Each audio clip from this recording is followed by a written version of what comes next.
Do-do-do. Da-da-da. Oh, and we are live, pal. And I am getting a little thing saying our volume's not going. It sounds as though our volume is going now. Oh, all right.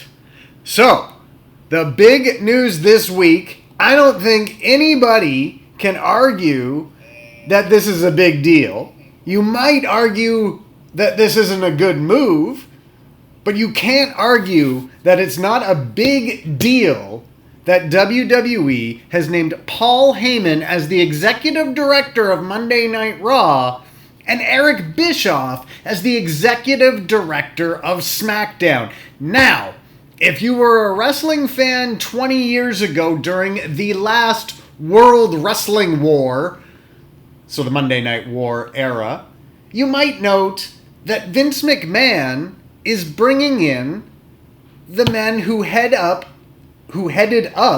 the two companies which opposed him in the last World Wrestling War.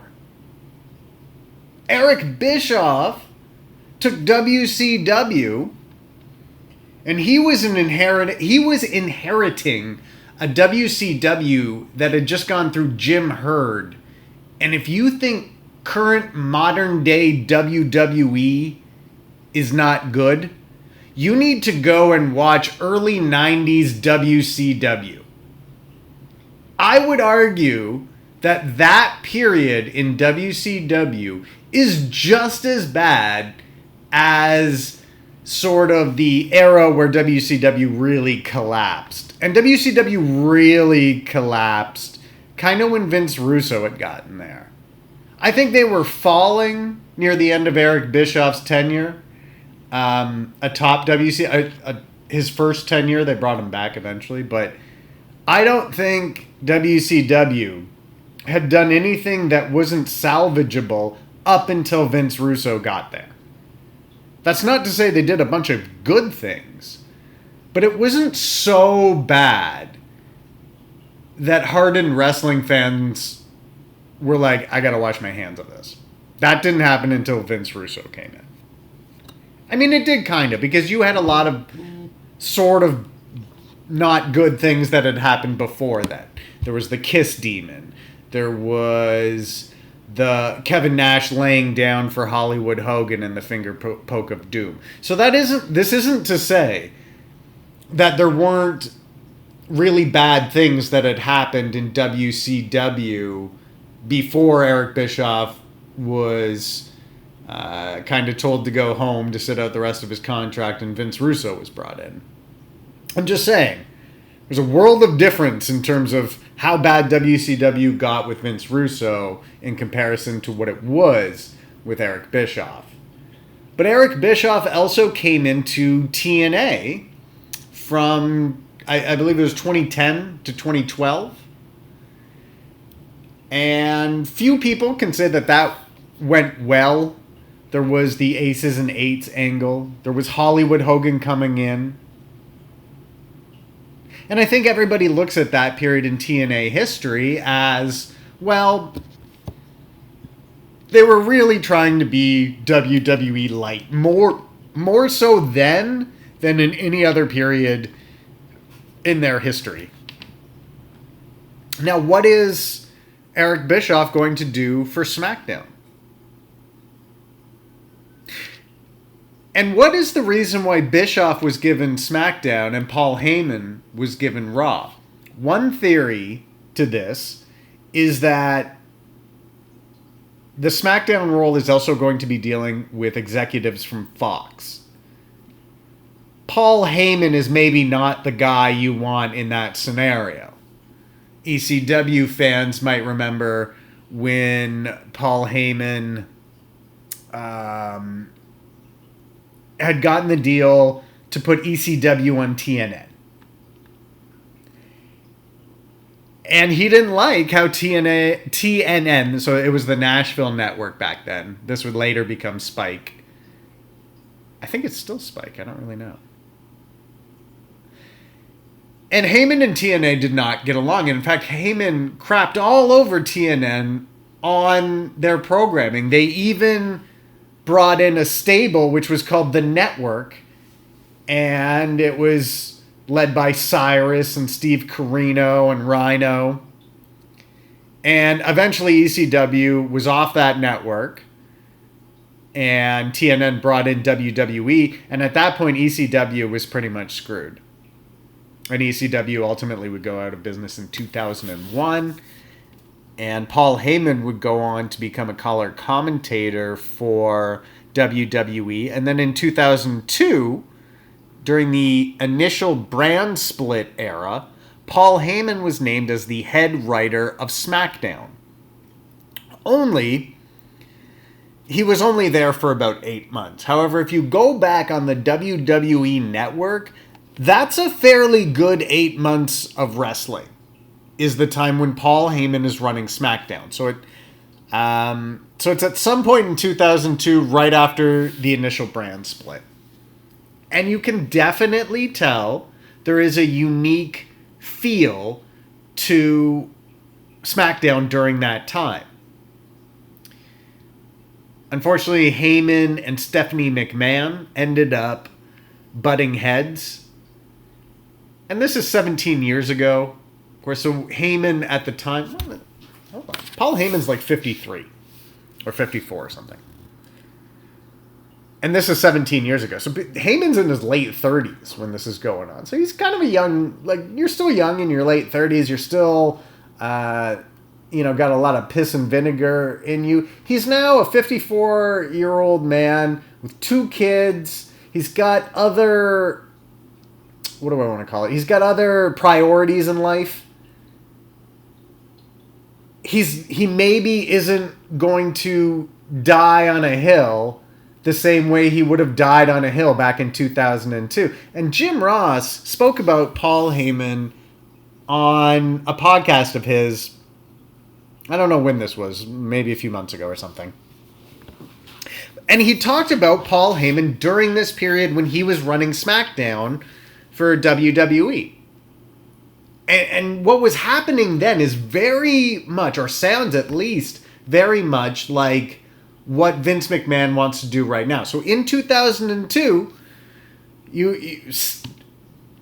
Paul Heyman had his own show.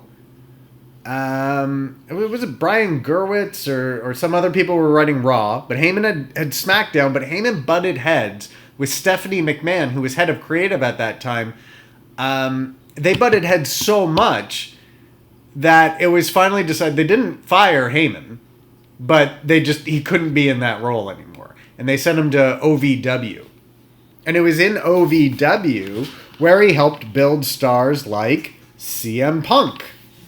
And it was while in OVW where he really became a fan of Maria Kanellis as well. And if you listen to Paul Heyman talk, he will always praise Maria Kanellis when given the opportunity. And Maria is someone who I think is being hidden a little bit by the wrestling industry right now. She probably could do more. So Heyman really latched on to Maria and OVW. Well, Maria and Punk were dating at the time, I'm pretty sure. And Heyman kind of latched on to Maria as someone who's really, really smart in the business. And Maria was let go, I believe in 2010 or around that time. She was let go the year after fans voted her as the Diva of the Year. So it was kind of like a weird thing, like why she would get let go. She went to Ring of Honor along with Mike Bennett. They were part of the Kingdom. They did some really awesome stuff in New Japan Pro Wrestling. The Kingdom, former IWGP Heavyweight Tag Team Champions. But while Maria is doing all this, Maria was the first recipient of a WWE scholarship program. And so this kind of came in, and it's along the same lines of the wellness program where if you got a drug problem, they'll send you to rehab. This is if you're a former WWE talent and you want to go get an education so you can go work in a certain field, you can apply to WWE and they'll give out scholarships. So, for instance, Vicky Guerrero is working on getting a degree right now, and WWE is paying for her schooling.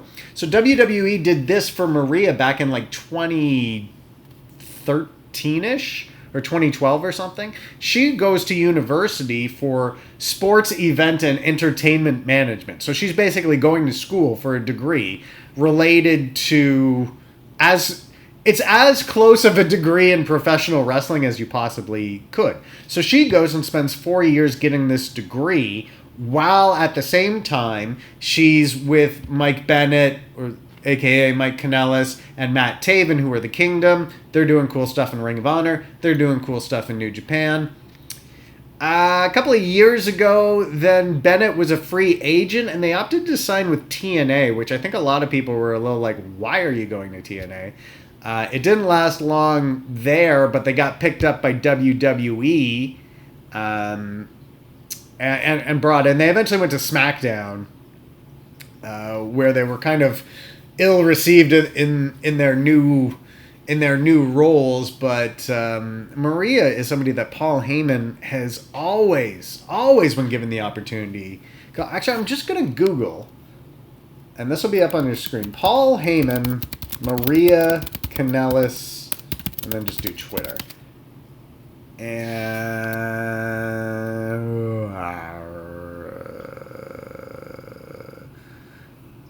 yeah. Oh, well, okay. So what comes up is an article I wrote for SE Scoops. Oh, no, sorry. Andrew Ravens wrote this. I had assumed it was me. And so if you go up on this tweet, it's from Paul Heyman. And he said, basically, I double dog dare you. Maria Kanellis, the most underrated creative mind in the industry, has been since 2005 when I witnessed it myself. And he's got a hashtag OVW there. So, Paul Heyman, big fan of Maria Kanellis, now running Monday Night Raw, or WWE Raw. And so, according to reports from PW Insider, WWE has been after Paul Heyman for some time. Let's throw this on too. PW Insider put out a report recently saying that WWE has been after Paul Heyman since February. And this isn't much of a surprise because Heyman has been involved with WWE on and off since 2012. He came back. He left in at the end of 2006, which, if you haven't blocked it out of your memory, this was during, or just after, or actually no, it was during the December to Dismember pay-per-view, which was the ECW brand's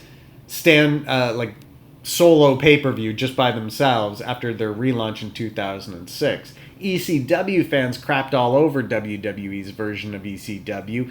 Heyman and Vince got into a thing. Heyman left. He's gone. I think he was out of the wrestling industry altogether until about 2012. And then he came in as Brock Lesnar's advocate. Shortly after that, he was CM Punk's advocate as well. Then when Ronda Rousey came into the company, well, Heyman had always kind of been involved in Brock Lesnar's storylines as well. And according to what was said in the Wrestling Observer recently, Heyman, while he wasn't given creative free reign, his creative ideas more often than not were what the company went with. And that is being said as the case with Ronda Rousey during Ronda Rousey's year with WWE as well. Additionally, another couple of superstars that Heyman is said to have worked with recently is Bobby Lashley and Bobby Lashley's storylines, and also with Aleister Black and with what Aleister Black is doing in those promos on SmackDown, where Black is basically daring somebody to come in and pick a fight with him. So, we'll see. So Seth Rollins put out a tweet in regards to his rival's advocate being named as the new executive director of the show he's on. So somebody sent a tweet to Rollins saying, "Is it fair to Universal Champion Seth Rollins that Brock Lesnar's advocate Paul Heyman has been placed in charge of Monday Night Raw? He should request a switch to SmackDown Live." And Rollins responded to this by saying, A, it's not fair. B, I won't be requesting any such switch. And C, Heyman is well aware of what happens if you try and cross me. And if he isn't, all he has to do is consult his client. Because that guy knows firsthand what it's like to take a beating from me. Now, in WWE's press release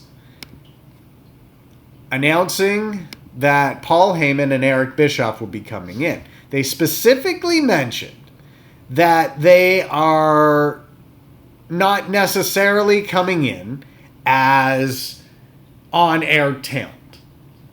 And they might have just been saying this to really hammer home the idea this isn't a storyline.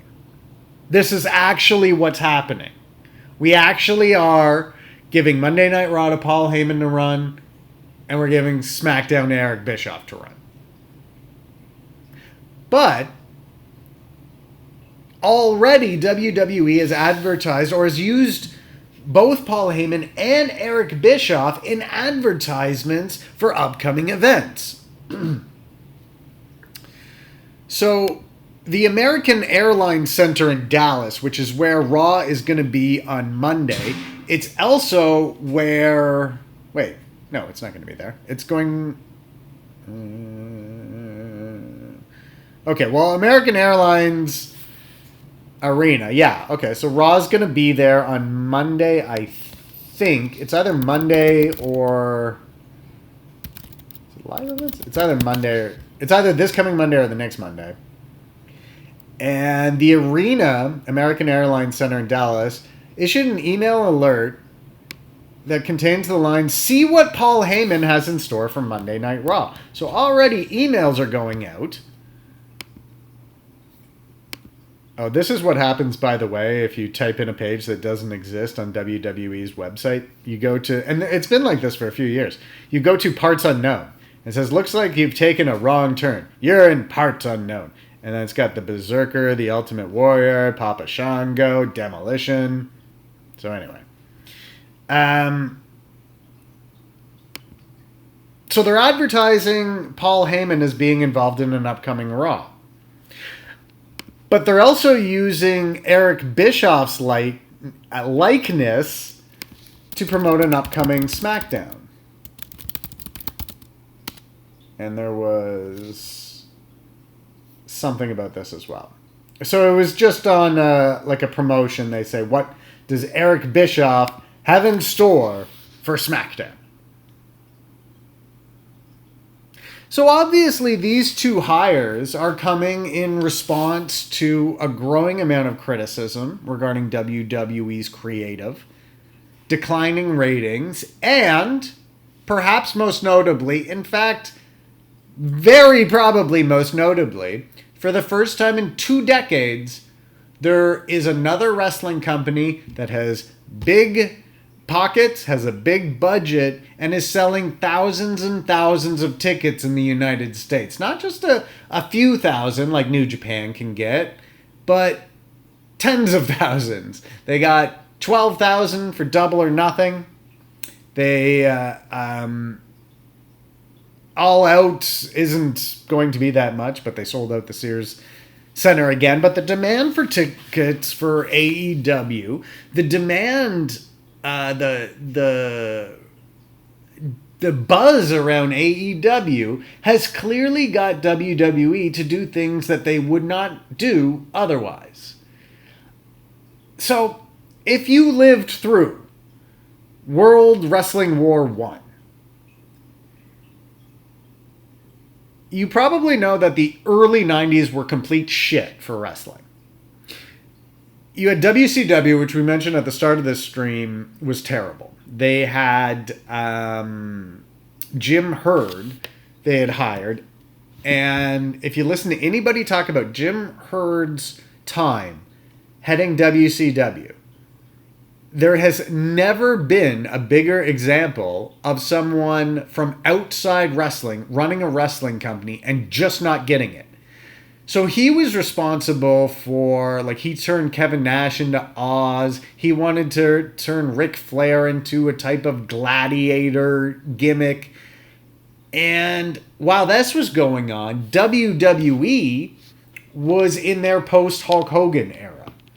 So they were sort of... This was around the time where Vince McMahon was being put on trial for steroids. So they switched from having these big, monstrous guys in the 80s to having guys like Bret Hart and Shawn Michaels on top. Now, nothing wrong with Bret Hart or Shawn Michaels, but when WWE was trying to usher in the new generation, which they called it, it was a real downtime for the company at the same time that WCW was putting out pretty much the worst wrestling product that there possibly ever has been, which is saying quite a bit. It was in that atmosphere that the biggest boom period in wrestling possibly took shape. You had a hungry guy named Eric Bischoff whose only goal was to get WCW onto the same level and then past WWE. And that's something which doesn't get talked about a lot in terms of like the big difference between this wrestling war and the previous wrestling war. The last wrestling war was between Ted Turner and Vince McMahon. And Ted Turner, he had his company, and his company made money. He only wanted WCW to beat out Vince McMahon. And this goes back to a deal that WWE struck with Turner back in the day to replace Georgia Championship Wrestling on Turner's network. Turner got all upset after he replaced Georgia Championship Wrestling with WWE. First of all, because all of the fans of Georgia Championship Wrestling were upset. And also because Vince McMahon went back on his promise to provide like in-studio content from Atlanta. Or from Georgia, at least. And so Turner wanted out of the deal with Vince McMahon. Ended up having to pay him $1 million to get out of the deal with McMahon so he could put Georgia Championship Wrestling back on the air. Vince McMahon then used that revenue, the $1 million, to help fund WrestleMania. And Turner and Vince McMahon hated each other for decades ever since. All of the money that Ted Turner gave to Eric Bischoff to build WCW into what it was based on the motivation of Turner wanting to beat Vince McMahon, not Turner wanting to run a profitable wrestling company. Whereas today, the companies involved in the war, AEW or New Japan Pro Wrestling, the only thing that they're trying to do is run a profitable wrestling company. So that is the key difference between World Wrestling War II and the Monday Night Wars. So, I mean, Turner didn't care about turning a profit because, I mean, Turner was a big billionaire. He had all these other profitable industries or businesses. He just wanted to beat Vince. He had a personal grudge against Vince. And in fact, during episodes of Monday Night Raw, when WCW was buying up all of WWE's talent, Vince McMahon publicly said on his show and placed an ad in prominent newspapers which was addressed to Turner shareholders, saying that Ted Turner is using your money to fight a personal grudge against us. I thought that was really cool. Like, just the way it was like Vince McMahon was trying to tell shareholders, how does it make you feel that the money you're investing with Ted Turner, he's taking and investing not to try and turn a profit, but to try and run us out of business because he's got a personal grudge against us. And so it was this whole idea of, and I mean, this is really in sort of the, not early era of publicly traded companies, but you had this guy who runs his own company, but because it's publicly traded, he's limited in what he can do because he's got to be able to show shareholders that what I'm doing is to turn you guys a profit as opposed to I can do whatever I want because it's my company. I don't know how the hell I started on that, but basically that was the difference between that war and this war. This war, everybody's fighting against the market to make a profit. That war, Ted Turner just wanted to put Vince McMahon out of business, and Vince McMahon wanted to stay in business. So, So and now Eric Bischoff at 64 years old. And this all goes back to a really good job interview he did in 1994 to become a higher up in WCW, eventually being named president of the company in 1997. He was the third string announcer at that time. But he came into the job interview with a totally different approach and wowed all the Turner executives and got the job. And then from 1994, from 94, people always talk about, it was the 83 weeks. That's all. No, he turned from 1994 to when he was sort of ousted from the company. Eric Bischoff took a laughable company.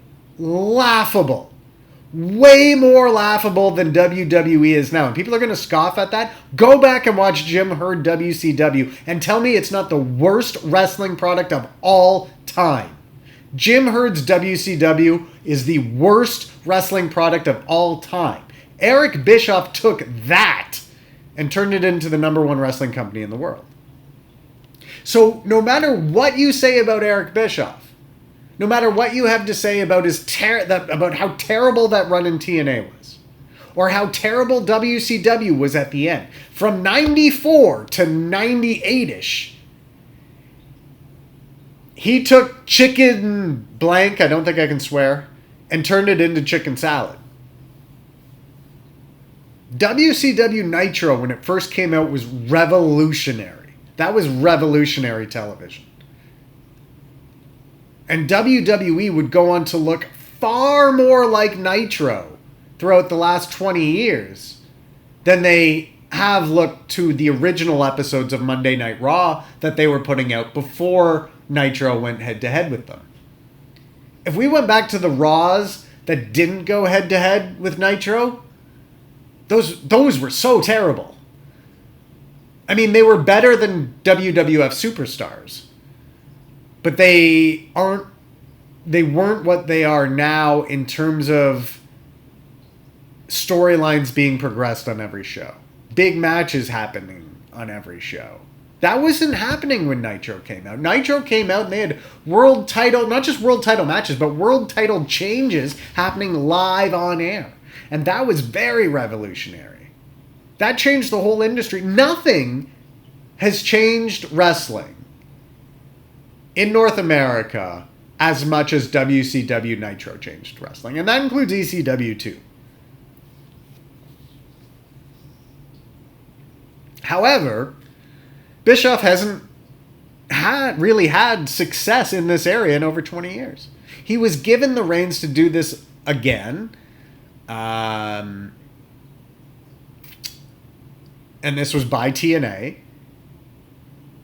And it went terrible. I mean, he had a lot of very bold ideas. They went head-to-head with Raw on Monday nights for a little bit.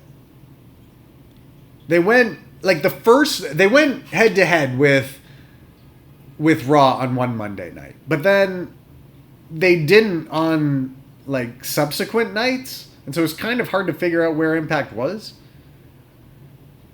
But then it just sort of went down a weird creative period, and I think they lost a lot of audience with that. Now, is that what's going to be happening with SmackDown? Is Bischoff going to take SmackDown down a weird creative path that none of us want to follow him on? Maybe. That's entirely possible. But I think if that happens, Vince can fire him. These are fireable positions, from what I can tell. Right? Like if Vince McMahon puts Eric Bischoff in charge of SmackDown, and after 6 months SmackDown's ratings are terrible, I think Vince can fire Bischoff. If these weren't fireable positions, then why isn't Triple H in one of them? The reason Triple H is not the executive director of Raw or SmackDown is because Vince can't fire him if he does terrible because he's married to his daughter. He can fire Heyman. Actually, he probably won't fire Heyman Well, first of all, I don't think Heyman would give him any reason to fire him. And also, they don't want Heyman to go to AEW. But they can fire Bischoff. Because if Bischoff does terrible after 6 months on SmackDown, nobody's going to be worried about him going to AEW because he would have nothing to offer them. And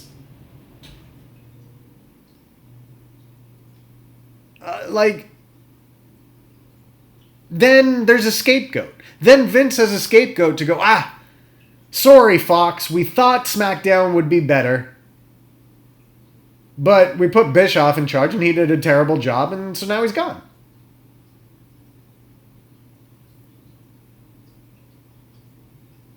And that might be part of the reason why Bischoff is running SmackDown, not Triple H. Another reason might be, well, Triple H is running NXT.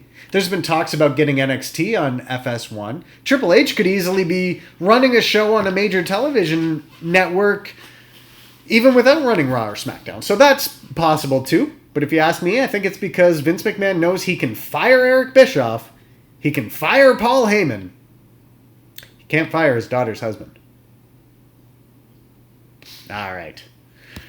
Well, let's see what's going on. There's 2 big events this weekend. Let's run down the lineups for it. Now, tonight is Friday. We've got Ring of Honor's Best in the World going on in the 2300 Arena.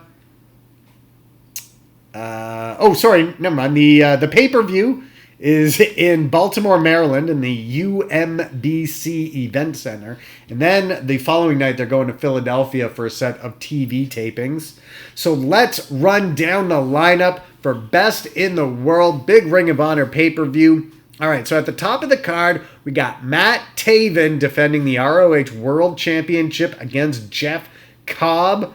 Now, in terms of who is going to come out the winner of this match, tough to say. I mean, Matt Taven is the guy you put the title on in Madison Square Garden. He's the guy who took the title from Jay Lethal. Is he really going to have a short title reign? Well, he's going up against Jeff Cobb. And Jeff Cobb is a guy that is kept very strong in Ring of Honor. He lost the TV title to Shane Taylor. However, that was in a multi-person match, and Cobb was not the person pinned for the title. And instead of rematching for the title, Cobb came out and said he wants a shot at the ROH World Championship. Well, I think Cobb is someone who definitely could be a future Ring of Honor World Champion, and he might just do it in this match, but not if Matt Taven has much to say about it. Then, in the only other title match, in the second of 3 title matches, Shane Taylor will defend the ROH TV title against Bandito. Silas Young and Jonathan Gresham have been feuding on Ring of Honor television. Silas Young has been bringing out a wrestler named The Squid to demonstrate all these pure technical holds to show Jonathan Gresham that he's not the only pure technical wrestler in the organization, and so this match will be contested under pure rules. Flip Gordon versus Rouge will air on the pre-show and will air live before the pay-per-view takes place as sort of a pre-show to get people to buy the pay-per-view. Dalton Castle lost to Dragon Lee's brother, Rouge, in record time at the G1 Supercard in Madison Square Garden. Castle has now challenged Dragon Lee for this pay-per-view. The World 6-Man titles are on the line as Villain Enterprises, Marty Scurll, PCO, and Brody King. Rumor has it that Villain Enterprises is searching for a 4th member as well. They're going to defend their 6-man titles against 2 members of Lifeblood, Mark Haskins and Tracy Williams, and PJ Black, who has sort of been positioning himself to be added to Lifeblood as of late. Colt Cabana was forced to pull out of a tag team match with him and Nick Aldis representing the NWA to go up against the Briscoe brothers. Aldis has said he will name his replacement for Cabana later today. The Allure will get into the ring for ROH as Angelina Love and Mandy Leon will take on Kelly Klein and Jenny Rose. And in the 3rd match in their best of 3 series, Jay Lethal will take on Kenny King. So that goes tonight on Honor Club. I imagine you can also purchase it on the Fight app. Then tomorrow night we've got Fyter Fest taking place in Daytona Beach, and this is part of the CEO Fighting Game Championships. And you can check this out tomorrow night on the BR Live streaming service. You can also get it on Fight. On the pre-show will be a hardcore match between Michael Nakazawa and Alex Jabali. Kylie Ray will take on Leva Bates. And then in a triple threat tag match, the Best Friends will take on SCU's Scorpio Sky and Kazarian and Private Party. And the winning team in this match will go on to All Out and wrestle in a wild card match where the winning team earns a bye to the next round of a tournament to determine the first ever AEW Tag Team Champions. Then on the main card, we'll have Cody going up against Darby Allin. Kenny Omega and the Young Bucks will go up against the Lucha Brothers and Laredo Kid. In what is now a non-sanctioned match, Jon Moxley will take on Joey Janela. In a four-way match, all four wrestlers who came out during the Bret Hart segment at Double or Nothing will go up against each other as Adam Hangman Page takes on Jimmy Havoc, Jungle Boy, and MJF. Christopher Daniels will take on Shima from the Strong Hearts. And Yuka Sakazaki will take on Riho and Nyla Rose in a triple threat match. That's your lineup for Fyter Fest. And that's going to do it for this live stream, everyone. Thanks very much for supporting this channel. Don't forget to hit the subscribe button so you don't miss out on any news or reports or live streams from Spoiler Free Wrestling.